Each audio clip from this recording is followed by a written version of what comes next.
말씀은 이 두 민족, 두 족속이 나타난 그 시초에 대해서 얘기하고 있습니다. 그 두 족속은 뭐냐면 모압하고 암몬이라는 그 족속이에요. 성경에도 곧잘 등장하는 그 족속들입니다. 그 이스라엘의 이 요단 동편에 거주하고 있고 이스라엘하고 아주 가까워요. 그리고 오늘 말씀을 통해서도 이제 우리가 배우겠지만 이스라엘과 먼 친척 관계에 되는 그런 이제 민족들입니다. 그래서 그 민족들이 어떻게 이제 생겨나게 되고 또 오늘 전체적으로는 우리 19장에 있는 그 말씀들을 함께 나눌 텐데 이 말씀을 우리가 함께 나눌 때 은혜가 있기를 주님의 이름으로 축복합니다. 먼저는 이 지난주에 그러니까 이 소돔과 고모라가 이제 하나님께서 소돔과 고모라를 이제 멸망시키시려고 생각을 하셨어요. 그리고 이 소돔과 고모라 속에 있는 많은 사람들이 어떠한 죄들을 범하고 있었는지 그리고 그 속에 롯이 어떻게 살고 있었는지에 대해서 우리가 살펴봤습니다. 천사들이 이 롯을 살리기 위해서 이렇게 알려줬던 거죠. 근데 이제 롯과 아내, 이 두 딸, 그리고 예비 사위들이 이 구원받을 수 있는 이 조건의 사람들이었어요. 그런데 두 사위들은 그 예비 장인 어른의 이 말씀을 마음에 새기지 않고 농담처럼 여겼습니다. 이 땅이 멸망한데 아버님 농담하지 마세요. 이 좋은 도시가 어떻게 멸망합니까? 이렇게 하고 그 두 예비 사위들은 이제 멸망 속에서 이제 죽은 거죠. 살아남은 사람은 롯과 아내 그리고 두 딸이었습니다. 23절에 보면 이렇게 기록하고 있어요. 19장 23절에 롯이 소 아래 들어갈 때 해가 돋았다라고 이렇게 해요. 해가 돋을 때 이제 그 심판이 임한 거죠. 하나님께 24절 보니까 여호와께서 하늘 곧 여호와께서부터 유황과 불을 소돔과 고모라에 비같이 내리셨다 됐습니다. 이 심판이 이 비와 같이 유황불이 비와 같이 이렇게 내린 거예요. 다 멸하고 다 엎어버렸어요. 근데 여기 보면 26절에 롯의 아내는 뒤를 돌아보았으므로 소금 기둥이 되었다. 구원을 받은 대상이었는데 결국에는 구원을 받지 못한 겁니다. 여기서 우리가 참 이 롯의 아내를 묵상하다 보면 우리도 이제 이런 게 생길 수 있는 거예요. 우리가 구원받은 걸로 이제 구원받았잖아요. 우리 여기 계신 모든 분들 구원받았습니다. 예수님을 믿는 믿음으로 구원을 받은 거예요. 근데 이게 구원받았다고 했는데 구원이 또 안 받는 것도 될 수 있는 거예요. 우리 스스로 한번 질문해 볼까요? 나는 구원받았습니까? 근데 저도 이제 구원받았다고 믿잖아요. 근데 이게 주님 오실 때까지, 주님 부르실 때까지 지속이 되어야 된다는 거예요. 롯의 아내도 구원을 받았어요. 구원의 그 무리에 들어갔어요. 근데 결론적으로는 소금 기둥이 되어가지고 구원을 못 받은 사람이 된 겁니다. 그러니까 중간에 낙마를 한 거예요. 그래서 참 이 목회자 입장에서 아니면 이 성경을 믿는 이 일반 성도님들의 입장에서 구원, 하나님의 예정. 저는 감리교로서 예정론을 믿지 않거든요. 근데 장로교는 예정론이라는 교리가 있잖아요. 감리교도 이래요. 감리교는 하나님의 예정하심을 믿어요. 근데 사람은 그 예정하심을 모른다는 거예요. 무슨 얘기냐면 하나님께서 나를 예정하셨지. 나를 이제 구원받게 해주셨지. 근데 그건 이제 내 생각이고 진짜 하나님께서 나를 예정하셨는지 안 하셨는지 하나님 입장에서는 나는 모른다는 거야. 그런 의미가 있습니다. 그래서 그 감리교에서 얘기하는 예정론하고 장로교에서 얘기하는 예정론은 조금 달라요. 그래서 내가 생각할 때 나를 예정하셨는가? 내가 구원받았는가? 구원을 받은 사람은 어떻게 살아야 되는가? 주님 오실 때까지 나는 어떤 과정을 거치며 살아야 되는가? 나를 예정하셨다면 난 마음대로 살아도 되는가? 여러 가지 질문들이 있는 거야. 왜 이런 생각을 하게 됐냐면 제가 어떤 그 집사님하고 얘기를 하다가 그런 걸 들었어요. 자기는 구원받아가지고 어떤 잘못을 했을 때 그것에 대해서 다 용서받았다는 거예요. 이건 반은 맞고 반은 틀린 거예요. 예수님의 보혈로 우리의 모든 죄가 용서함 받았잖아요. 근데 그 용서함 받은 사람은 그 죄에 대해서 민감하게 되어 있습니다. 죄를 저지르더라도 다시 저지르더라도 회개하고 주님께 나아가는 거예요. 내가 구원받았으니까 내 마음대로 살아도 돼. 이게 아닌 거예요. 근데 이렇게 생각하는 분들이 있어요. 내가 구원받았기 때문에 내가 어떻게 살든지 하나님은 나를 구원하셨어. 좀 잘못된 예정론이죠. 어떻게 보면 이 롯의 아내도 그 사람 속에는 그런 마음이 없었는지 모르겠지만 우리가 볼 때는 이 사람 구원받은 사람 아니었어? 근데 그 끝에서 낙마해버렸네. 소금 기둥이 되어버렸네. 우리에게 시사하는 바가 있습니다. 우리가 진짜 하나님이 부르실 때까지 예수님이 다시 오실 그날까지 믿음을 지키며 살아가야 된다는 거예요. 여기 계신 모든 분들이 믿음을 끝까지 지키시며 살아가실 수 있는 그런 멋진 성도님들 되시기를 주님의 이름으로 축복합니다.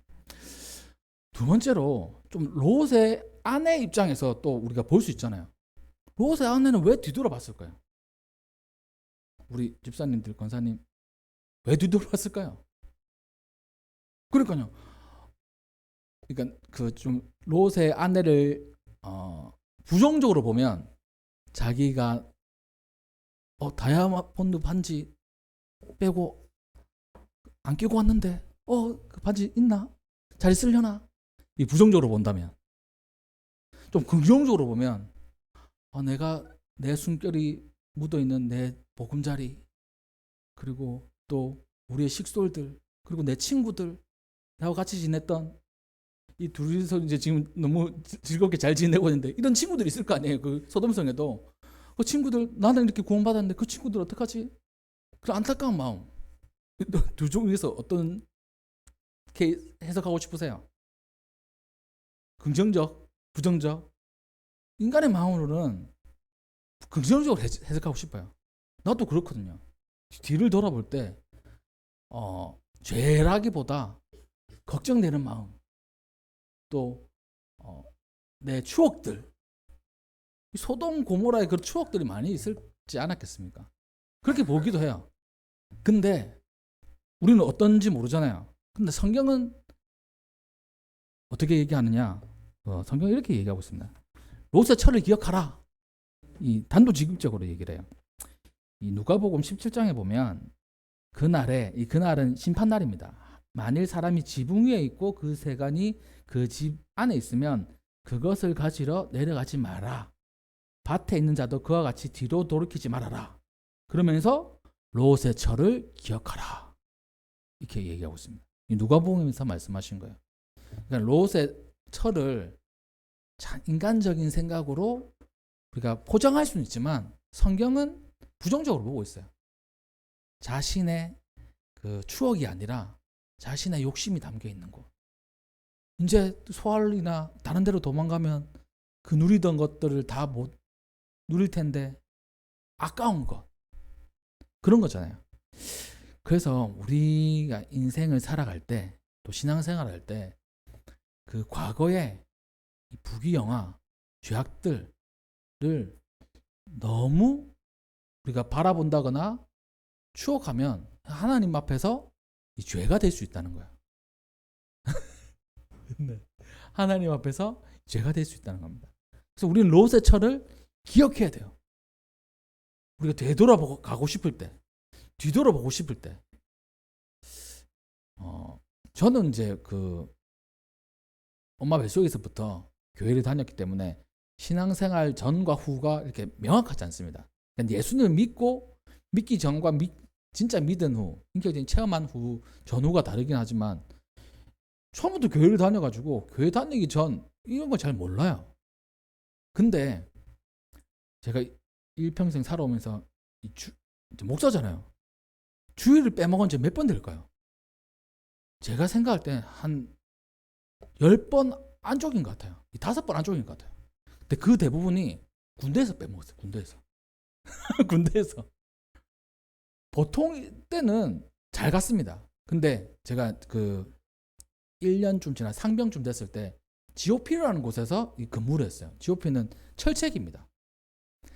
38선이 있으면 위로 4km의 철책이 있어요. 북한 철책이죠. 밑에 4km 남한 철책이 있어요. 그 사이를 이제 비무장 지대라고 합니다. 거기는 수색대들만 있는 거예요. 근데 그 GOP는 그 철책만 지키는 일을 합니다. 밤에 근무하고 낮에 자고. 이거예요. 밤낮이 바뀌는 삶입니다. 그리고 저는 그때는 이제 고참쯤 돼가지고 근무는 안 나가고 이 방송반이라고 해야 되나? 방송반이었어요. 방송반. 통신병. 전화만 받고 뭐 이런 거. 거기는 전화가 엄청 중요하거든요. 뭐 상황이 생기면 바로바로 이 연락을 해줘야 되는 곳이기 때문에 그 방송실, 우리 교회로 지금 방송실에 있었어요. 통신병으로. 근데 이거는 3교대입니다. 3교대. 2교대. 8시간씩. 8시간 근무하고 8시간 자고 8시간 근무하고 8시간 자고. 근데 보면 딱 걸리는 시간이 있잖아요. 교회 가는 시간에 내가 근무하면 못 가요. 그리고 교회 가려고 하는 시간에 내가 근무 아니면 갈 수 있어요. 근데 교회 갔다 오면 그 8시간을 날려버리는 겁니다. 왜 그러냐면 그 전방에는 교회가 없어요. 교회 가려면 저 밑으로 내려가야 돼요. 왔다 갔다 오면 시간이 다 가는 거야. 그럼 제가 교회를 갔다 오면 24시간을 눈 뜨고 있는 거예요. 그러니까 한 번, 두 번 이렇게 했다가 너무 힘든 거예요. 하나님 이해해 주시겠지. 이렇게 생각하고 그때부터 제 교회를 안 가기 시작했어요. 한 몇 주 안 갔어요. 몇 주 안 가가지고 정신이 멀쩡한 상태에서 근무를 하느냐, 또 그것도 아니더라고요. 그냥 통신병으로 방송실에 앉아 있으니까 졸리면 자는 거야.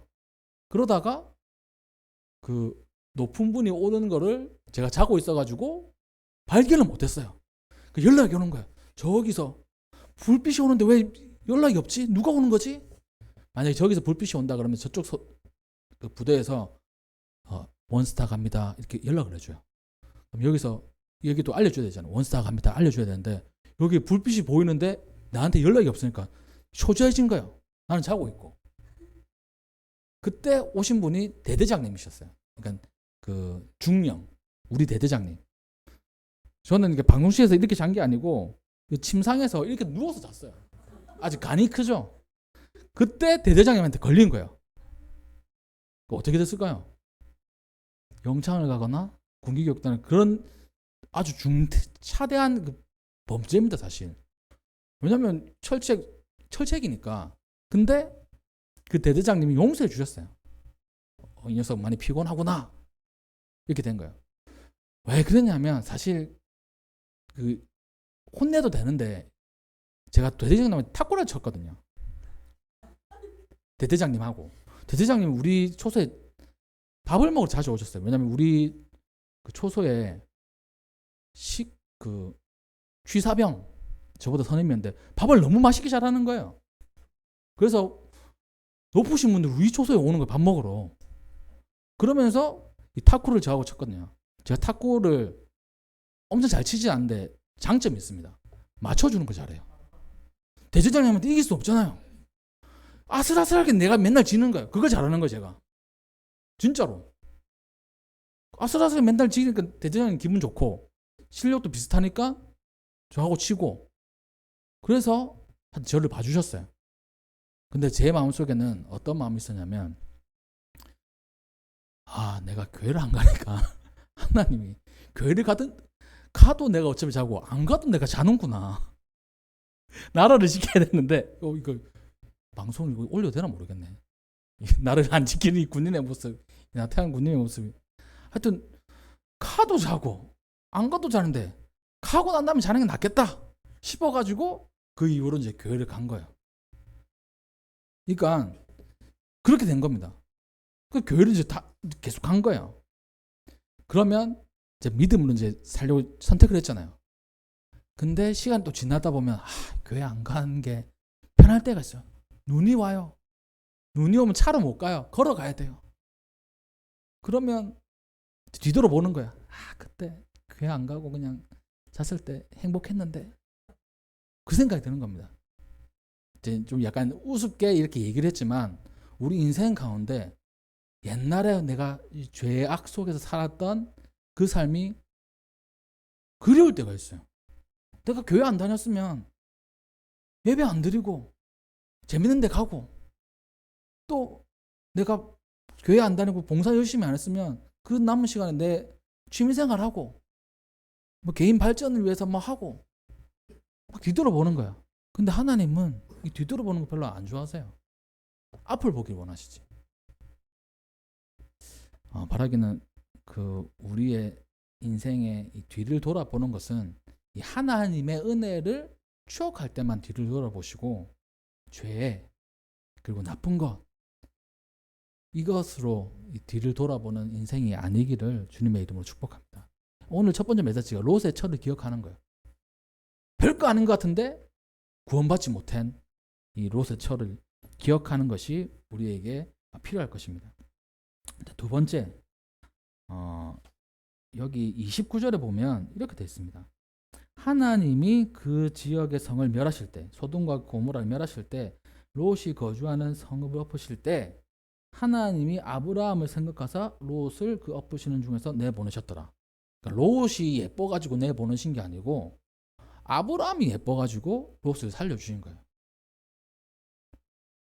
자기가 진짜 아들처럼 생각하는 조카잖아요. 아들이 없을 때는 거의 뭐 자기 아들이나 마찬가지였습니다. 자기의 그 형제, 조카가 귀엽잖아요, 사실. 저도 조카가 귀엽더라고요. 그러니까 그 마음을 조금 알겠어요. 옛날 분들이 조카, 그리고 또 그 손주, 할아버지 할머니 손주들 엄청 귀여워하시잖아요. 조카들도 귀엽잖아요. 왜 그럴까 봤더니만 귀여울 수밖에 없어요. 내가 책임 안 져도 되니까. 책임 안 져도 되니까 귀여운 거예요. 그러니까 예쁠 수밖에 없는 거예요. 뭐 주고 싶고. 근데 우리 자녀들 더 사랑스럽죠. 근데 얘네들은 내가 책임을 져야 돼. 그러니까 예쁘기도 하지만 무게감도 있는 거예요. 근데 조카들, 손주들은 굳이 책임까지는 안 져도 돼. 근데 예쁘기만 해. 그래서 예쁜구나. 저는 이렇게 생각하는 그런 마음이 있습니다. 다를 수도 있어요. 제 생각은 그래요. 이게 아브라함이 롯을 진짜 자녀같이 너무나 사랑했습니다. 그거를 하나님께서 하신 거예요. 그러니까 롯이 예뻐가지고 구해주신 게 아니라 아브라함이 예뻐가지고 구해주신 거예요. 그럼 이것을 통해서 지난주에도 말씀드렸지만 이 구원받는 거, 또 복을 받는 거, 내가 예뻐서 복을 받는 것보다 내가 하나님이 예뻐하는 사람 옆에 있어가지고 복을 받을 수도 있겠구나. 복된 사람하고 같이 잘 지내야 돼요. 복된 사람하고 같이 있어야 떨어지는 콩고물을 먹는 겁니다. 이게 좀 약간 세속적일 수도 있는데 저는 그렇게 생각해요. 그러니까 복된 사람하고 같이 있어야 되는 거예요. 스스로도 복된 사람이 되시고 또 복된 사람과 함께 하셔서 하나님께서 주시는 그 은혜를 누리시기를 주님의 이름으로 축복합니다. 그런데 또 한 가지가 있어요. 성경 가면 롯에 대해서 어떻게 생각하나? 아브라함은 진짜 의인이라고 생각을 하고 롯은 어떻게 생각하냐 했을 때 베드로후서에 이 롯에 대한 기록이 있습니다. 베드로후서 2장 6절 8절에 보면 소돔과 고모라 성을 멸망하기로 정하여 죄가 되게 하사 후세에 경건하지 아니한 자들에게 본을 삼으셨다. 그러니까 이 소돔과 고모라의 멸망을 통해서 후세에 이렇게 악을 행하면 멸망당한 것을 본을 보이셨다는 거예요. 그때 무법한 자들의 음란한 행실, 죄악들이 음란한 행실로 말미암아 고통당하는 의로운 롯을 건지셨다. 그러니까 성경에서 베드로후서에서는 롯을 그냥 그 복된 사람 아브라함 옆에 있는 조카 롯이 아니라 의로운 사람이라고 표현하고 있어요. 그러니까 롯도 의로운 사람이었던 거예요. 이는 이 의인이 그들 중에 거하면서 날마다 저 불법한 행실을 보고 들음으로 그 의로운 심령이 상하였다. 그러니까 원래 의로웠는데 이 보고 배우고 듣고 하는 그 환경이 안 좋았다는 거야. 그래서 의로운 심령이 상해가지고 의로운 것처럼 안 보였을 뿐이지 원래 의로운 사람이다. 이렇게 성경 기록하고 있는 겁니다. 그럼 여기서 우리가 알 수 있는 거, 우리가 의인이라고 하잖아요. 근데 주변 환경이 악인들하고 둘러싸여 있으면 우리의 의로운 심령이 상한다는 거예요. 우리 주변 환경 엄청 중요하다는 겁니다. 그럼 우리 그 속담이 아니죠. 중국 속담이겠지. 맹모삼천지교. 이 환경에 대한 그 이야기잖아요. 맹모삼천지교 알아요? 모르나? 책 읽었었는데 그때 맹자의 어머니가 이사를 다녔잖아요. 기억나죠? 네. 3번 이사를 가서 그러니까 이 환경이 중요하다는 거에 대한 그 이야기잖아요. 그러니까 신앙생활도 마찬가지인 거예요. 환경이 엄청 중요해요. 이 악인들 때문에 이게 쌓였으면 이게 참 의인이면 의인이 딱 한 명 버티고 있어가지고 악인들이 변화시켜야 되는데 그게 쉽지 않은 것 같아요. 의인 한 명으로 악인 둘러싸여 있는 악인이 변하는 게 아니고 그 의인 한 명이 상한다는 겁니다. 이 베드로후서에 그렇게 얘기하고 있어요. 그 상했던 심령이 바로 이 롯이라는 겁니다. 그러니까 우리 여기 계신 모든 성도님들이 어찌하든지 좋은 환경, 이 좋은 환경이라는 것은 이 신앙의 환경, 하나님의 이 말씀에 위배되지 않는 그 환경 속에서 살아가야 된다는 거예요. 그래야 우리의 심령이 건강하다는 겁니다. 상처가 안 난다는 거예요. 그러한 우리 성도님들 되시기를 주님의 이름으로 축복합니다. 이 두 번째는 이 롯을 통하여서 우리가 복된 사람, 아니면 복된 사람 가까이 있거나 또 주변 환경 속에서 복된 자리에 우리가 계속 있어야 돼요. 그것이 중요하다는 것을 우리에게 알려주고 있습니다. 그 다음에 이 30절에 보면 이 롯이 소알에 거주하기를, 그러니까 롯이 이렇게 얘기했어요. 그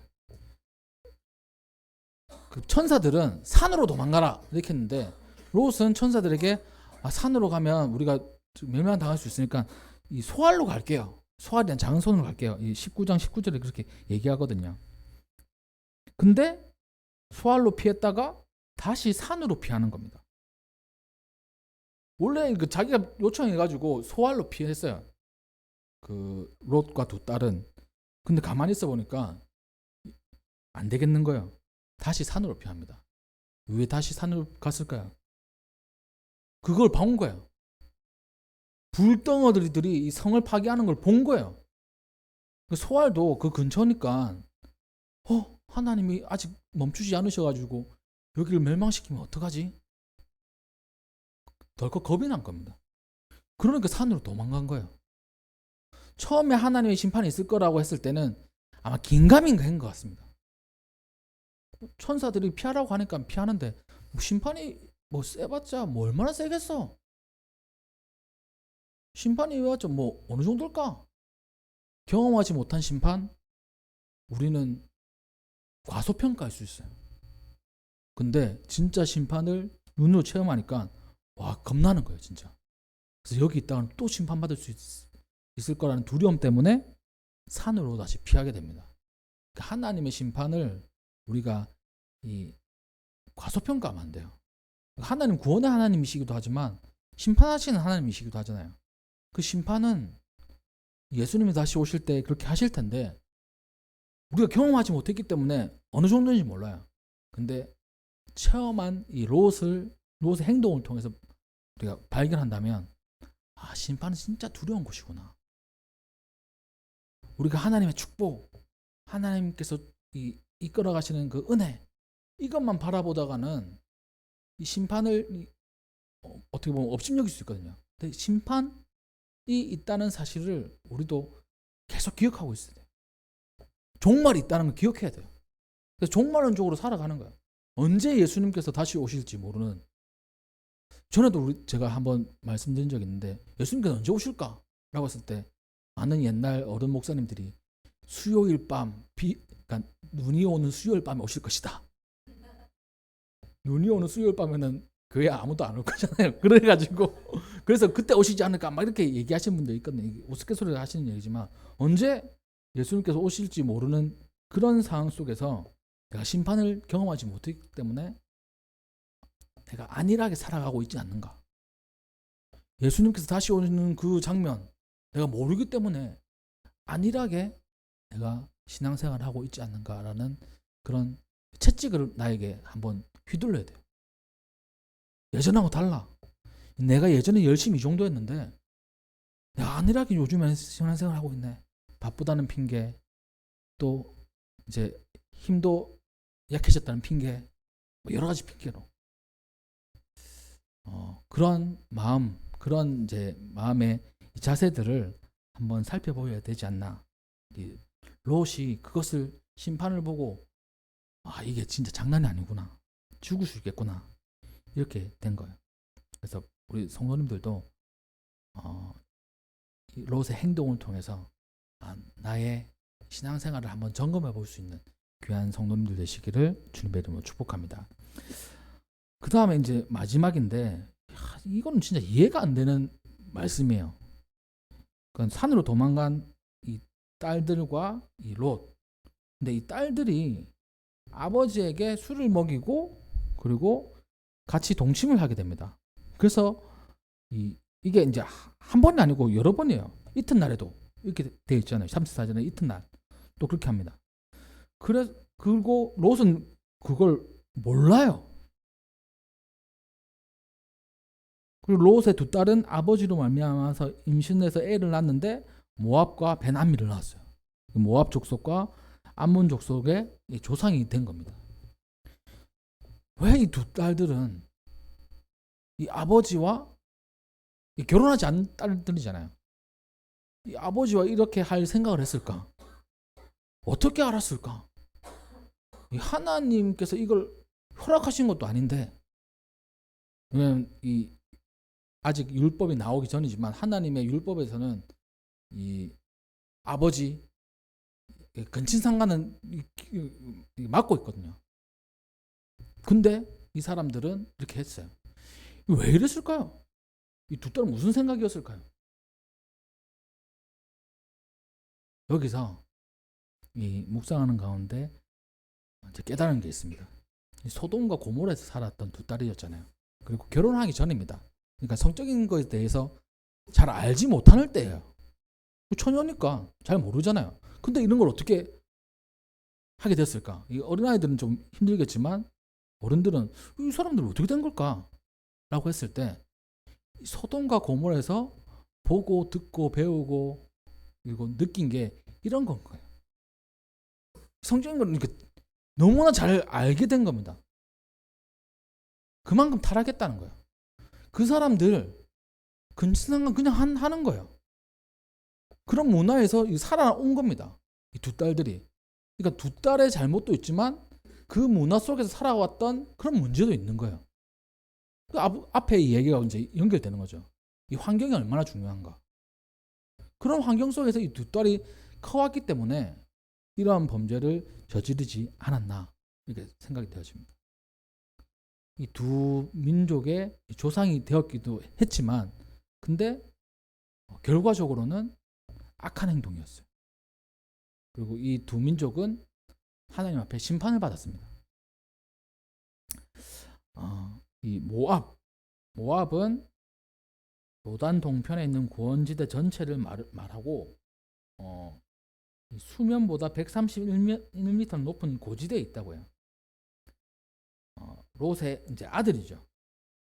그리고 이스라엘이 출애굽할 때 홍해를 건널 당시에는 큰 세력을 가지고 있을 정도로 많이 이제 커졌습니다.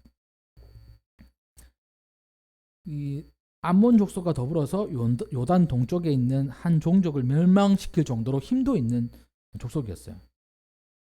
그리고 이스라엘 백성이 도착하기 전에 아모리 왕 시온이 그 땅을 아르논까지 모조리 빼앗기도 했습니다. 힘이 셀 때도 있었고 약할 때도 있었다는 거예요. 그리고 모압 왕 발람이 모압 왕이 발람을 통해 가지고 이스라엘을 저주하게 하기도 했어요. 그러니까 하나님의 백성들을 저주하려고 했던 이 족속의 왕도 있었던 겁니다. 이 모압 왕이 이스라엘 백성이 요단을 건너기 전에 진쳤던 곳이 바로 모압 땅이었어요. 그리고 그들은 거기서 머물면서 모압과 미디안 사람들 이 딸들이 있었는데 이스라엘 백성들을 타락하게 하는 주범이기도 해요. 모압 사람들이.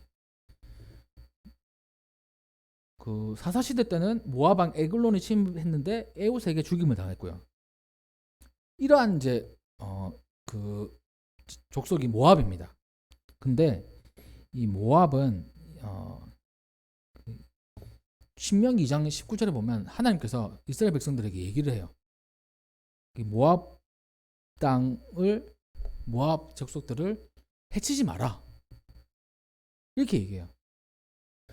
그러니까 그 전까지 이스라엘과 척을 세우기 전까지는 하나님은 이 모압이라는 족속을 그래도 인정해 주시고 사랑해 주셨습니다. 이스라엘 백성들이 건들지 말라고 했던 거예요. 그러니까 시작은 참 입에 담기도 힘든 그런 일도 시작했지만 그럼에도 불구하고 하나님은 그 족속을 사랑해 주신 거예요. 이스라엘 백성 보고 그 사람들 건들지 마라. 신명기 2장 19절에 정확하게 나와 있습니다. 그런 족속이에요. 그리고 모압 여인 중에 룻이라는 여인 있잖아요. 모압 여인이잖아요. 그 여인을 통해 가지고 다윗 왕도 나오고 예수님도 나오는 그러한 가문이었습니다. 가문이 된 겁니다. 그런 족속이 모압 족속이고 암몬은 그 모압과 같은 지역에 있는데 여기에 보니까 이 라빠라는 도시를 중심으로 이 번성했던 그런 곳이었습니다. 근데 이 암몬은 이 주민들 성격이 잔인무도하고 싸움을 좋아하고 원수의 눈을 빼는 일을 했어요. 이건 너무 잔인하죠. 눈을 빼는 일. 그리고 또 임신한 여인의 배를 가르는 일. 이런 일까지 했어요. 사무엘상 11장 2절에 보면 또 암모스 1장 13절에 보면 그러한 잔인무도한 성격을 가진 사람들이 암몬 족속이었어요. 근데 유대인들은 두 가지 일 때문에 이 암몬 족속을 미워했는데 첫 번째는 이스라엘 백성이 그 가나안 땅에 들어갈 때 통과해야 되는 길 중에 이제 암몬 사람들이 살았던 길이 있었어요. 여기 우리 통과할게 라고 했는데 그 사람들이 거절했던 겁니다. 그래서 돌아가야만 됐어요. 그리고 발람에게 앞서서 얘기했듯이 모압과 암몬이 합의해가지고 발람에게 뇌물을 주어서 이스라엘이 저주를 했던 겁니다. 그래서 이 이스라엘 백성들은 암몬을 싫어해요. 또 솔로몬 왕의 처 가운데 르호보암이 어떻게 보면 이제 그 르호보암 때 나라 나눠졌잖아요. 그 르호보암의 어머니가 바로 암몬 여인이었습니다. 이 족속은 하나님을 섬기는 사람들이 아니라 7신을 숭배했다고 열왕기상 11장에 보면 나와 있어요. 그러니까 또 암몬 족속도 그 신명기 2장 19절에 보면 이 암몬 족속도 너네 건들지 말아라. 이게 하나님께서 배려해 주세요. 시작은 좀 이상하고 어이없게 시작했지만 하나님께서는 이 모압과 암몬을 이렇게 배려해 주신 거예요. 근데도 이스라엘과 척을 지내며 살아가다가 결국에는 멸망을 당하게 되었습니다. 이스라엘과 어떻게 보면 그 가깝지는 않죠. 먼 친척벌이 되는 거예요. 복을 받을 수 있는 이스라엘과 가까이 살아도 되는데 그렇지 못했던 겁니다. 그래서 멸망을 당했어요. 그럼에도 불구하고 그 모압의 여인 중에 이 룻은 참 예수님의 계보 안에 들어가는 이방 여인이 되었어요. 이 하나님의 복에 가까이 있으니까. 멀어지면 심판 나오고 가까이 오면 복을 받는 거예요. 이렇게 이 모압과 암몬이라는 이 족속이 생겨난 이유가 바로 오늘 본문 말씀에 담겨져 있는 겁니다. 롯과 그 두 딸을 통해서 생겨난 거예요. 시작은 이상하고 이해될 수 없는 일이었고 또 율법이 생기기 전이지만 그래도 율법에 담겨져 있는 이 법에 또 위배되는 그러한 민족들이었지만 그럼에도 불구하고 하나님은 그들을 축복하기를 원하셨어요. 그들과 함께 하기를 원하셨어요. 근데 이 사람들이 이 이스라엘 이스라엘과 함께 하기를 원하지 않는 거예요. 그래서 결국에는 이스라엘의 총회에 들어갈 수 있는 그 기록이 있거든요. 총회에 들어가지 못하는 족속들이 바로 이 모압과 암몬 족속이 되었습니다. 결국엔 멸망을 당한 거예요. 이 이야기를 통해 가지고 하나님은 그래도 기회를 주시고 돌아오기를 바라시는 겁니다.